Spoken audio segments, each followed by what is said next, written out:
I'm going to go over a set of welding sleeves. Check these things out. If you're like me and you have a, a little small welder and you like to weld from time to time, this is something I highly recommend for anyone that's doing any type of welding.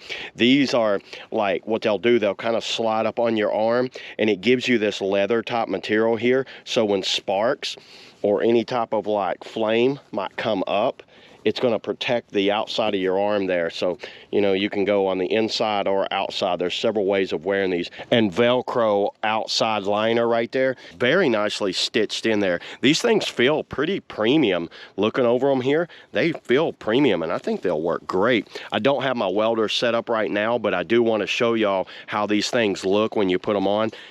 You can tell that feels just like a welding glove. And it seems to like be a little tight right here. So for some, you might want to kind of like pull on that and stretch it out, but that feels really good.